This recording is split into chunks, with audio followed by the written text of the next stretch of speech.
বাংলাদেশের সব মসজিদে জুমায় বাংলা বয়ান চলে কি চলে না? বেদাত। জুমার কোনো বাংলা বয়ান নাই। খুতবা মানেই হচ্ছে সানি আজানের পরে ইমাম যেটা দাঁড়িয়ে দেয় এটাই খুতবা, এতটুকু সুন্নত। এই সুন্নতের আগে বাংলায় যে বয়ান দেন এটা বেদাত। মানে ওদের যেই ক্রাইটেরিয়া আমাদের সামনে নিয়ে আসছে, সাহাবীদের যুগে যেটা যেভাবে ছিল না এর বাহিরে করলেই বেদাত। তোমাদের এই কাজ বেদাত। ঈদের নামাজের পর সম্মিলিত মুনাজাত বেদাত। এরকম করে আরো অনেক আছে। ঈদের নামাজের আগে বাংলা খুতবা বেদাত। বাংলাদেশের কওমিরা করে কি করে না? গলা চেপে ধরবেন যে বেটা কোনো বেদাত করতে পারবি না। মিলাদুন নবী যদি বেদাত হয় তোর বেদাত গুলো সব ছেড়ে দিতে হবে। বেদাতের বস্তা নিয়ে থাকে সারাদিন, আর আমাদের মিলাদুন নবীর কয় বেদাত। আল্লাহ এদের গুমরাহি থেকে হেফাজত করুক, বলেন আমিন। আমাদের দেশে মূল বিতর্কের জায়গাটা এই জায়গায়। একদল লোক বলে বেদাতের কোনো প্রকার ভেদ নাই, যত বেদাত সবগুলো জাহান্নামী। আস্তে কর নাউজুবিল্লাহ। ওদের ভাষ্য হচ্ছে কুল্লু বেদাতিন দলালা, আর প্রত্যেক দলালাই জাহান্নামের দিকে নিয়ে যায়। কুল্লুন মানে সব। এই জায়গাটাই হচ্ছে বড় ঝামেলা। আমি আপনার সামনে উপস্থাপন করতে চাই, আপনি যদি ওই কনসেপ্ট আহলে খবিস যেই কনসেপ্ট বাংলাদেশে আমদানি করতে চায়, ওই কনসেপ্ট যদি আপনি মেনে নেন, তাহলে রাসূলুল্লাহর অনেক সাহাবীকে নাউজুবিল্লাহ আপনি বেদাতি এবং জাহান্নামী মনে করতেছেন। নাউজুবিল্লাহ বলবেন না? জোরে বলেন নাউজুবিল্লাহ। বেদাত যদি প্রকার না মনে করেন, ভালো বেদাত খারাপ বেদাত, যেই বেদাতে দ্বীনের কোনো ক্ষতি হচ্ছে না, এটা না করলে আপনার অনেক বড় কিছু হবে না, জীবনে না করলেও আপনার ক্ষতি হবে না, কিন্তু করলে আপনি সওয়াব পাবেন। করলে স্বাভাবিকভাবে বুঝেন, করলে সওয়াব পাবেন, না করলে ক্ষতি নাই। কিন্তু এমন কিছু বেদাত আছে যেটা করলে দ্বীনের বিকৃতি হয়, ক্ষতি হয়, ওইটা বেদাতে সাইয়া। আমরাও বলি, সবাই বলে ওই বেদাত জাহান্নামে নিয়ে যায়। কিন্তু মাঝখানে যদি আপনি ভালো বেদাত বা বেদাতে হাসানা না মানেন, তাহলে আপনি কোথায় নিয়ে যাচ্ছেন দেখেন। ওমর ইবনুল খাত্তাব, রাসূলুল্লাহ সাল্লাল্লাহু আলাইহি সাল্লামের যুগে তারাবি প্রতিদিন জামাতে ছিল না। 2-3 দিন নবীজি সাহাবীদেরকে নিয়ে জামাতে তারাবি পড়ছেন, বুখারী মুসলিমের হাদিস আছে। কিন্তু 1 থেকে 30 ধারাবাহিক এক ইমামের পিছনে অথবা যে কোনো ইমামের পিছনে ধারাবাহিক 30 দিন 20 রাকাত তারাবি জামাতে পড়া, এটা রাসূলুল্লাহর যুগে এভাবে ছিল না। আবু বকরের যুগে এভাবে চলে গেছে, তারাবি জামাতে এভাবে ধারাবাহিক ছিল না। ওমর রাদিয়াল্লাহু তাআলা দেখলেন বিক্ষিপ্তভাবে কেউ 5 জন 7 জন 10 জন মিলে মিলে তারা নামাজ পড়তেছে, কেউ একাকী পড়তেছে, বিক্ষিপ্ত একটা অবস্থা। তিনি বললেন যে আমি এই কাজটাকে যদি এক ইমামের পিছনে করে দিতে পারি সেটা ভালো লাগবে।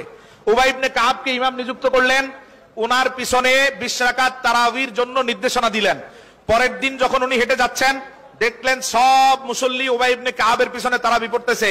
তিনি বললেন নি'মাতিল বিদআতু হাদিহি, কতই না উত্তম একটা বেদাত শুরু হলো।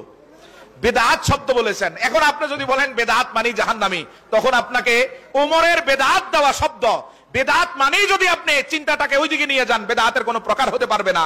বেদাত মানেই হচ্ছে দলালা, বেদাত মানেই হচ্ছে জাহান্নামী। ওমর নিজেই বলতেছেন এটা বেদাত, নি'মাতিল বিদআতু হাদিহি, কতই না উত্তম একটা বেদাত রীতি হলো। বেদাত মানেই যদি আপনি অন্যদিকে নিয়ে যান, তাহলে ওমরের কাজ প্রশ্নবিদ্ধ হবে কি হবে না? বুঝেন নাই? বেদাত মানেই যদি আপনার চিন্তা চলে যায় দলালা, জাহান্নাম, ওমর যেহেতু নিজেই বলতেছেন নি'মাতিল বিদআতু হাদিহি, তাহলে ওমর নিজে স্বীকৃতি দিচ্ছেন এটা রাসূলের যুগের না, এই থেকে শুরু হচ্ছে। অতএব বেদাত মানেই যদি খারাপ মনে করেন, তাহলে সাহাবীদের অনেক কাজ। আসেন, জুমার নামাজের আজান একটাই ছিল সাহাবী রাসূলুল্লাহর যুগে, আবু বকরের যুগে, ওমর রাদিয়াল্লাহু তাআলা আনহুর যুগে। ইমাম সাহেব মিম্বারে বসলে যে আজানটা সানি আজান, ওই আজানটাই আজান ছিল, এরপরে ইকামত, নামাজ শেষ। ওসমান রাদিয়াল্লাহু তাআলা দেখলেন মানুষগুলো আস্তে আস্তে গাফেল হয়ে যাচ্ছে। জাওরা নামক বাজারে মিনারাতে প্রথম আজান চালু করলেন, তারপরে ইমাম সাহেব খুতবায় বসলে দ্বিতীয় আজান, তারপরে ইকামত। ওসমান রাদিয়াল্লাহু তাআলার এই কাজকে 4 থেকে 5 জন সাহাবী বলছেন এটা বেদাত। রাসূলের যুগে যেহেতু এটা ছিল না, এটা বেদাত। ওই যে সাহাবীরা ওসমান রাদিয়াল্লাহু তাআলার কাজকে বেদাতি মনে করতেন, সব বেদাত যদি জাহান্নামী হয়, তাহলে ওসমান রাদিয়াল্লাহু তাআলার এই কাজ বেদাতি, এবং ওই কাজকে আমরা কোথায় নিয়ে যাচ্ছি, ঠিক কিনা বলেন? খুব সাবধানে কথা বলতে হবে এই জায়গাতে। যদি বেদাতের তাকসিম আপনি না মানেন, অনেক সমস্যা হয়ে যাবে দ্বীনে। আমি এক এক করে অনেক এভাবে রেফারেন্স দিয়ে বলতে পারবো। এই যে এখন ওয়াজ নসিহত হচ্ছে সারা বাংলাদেশে, এশার নামাজের পরে রাত 11টা-12টা পর্যন্ত ওয়াজ হয় কি হয় না? কথা কন।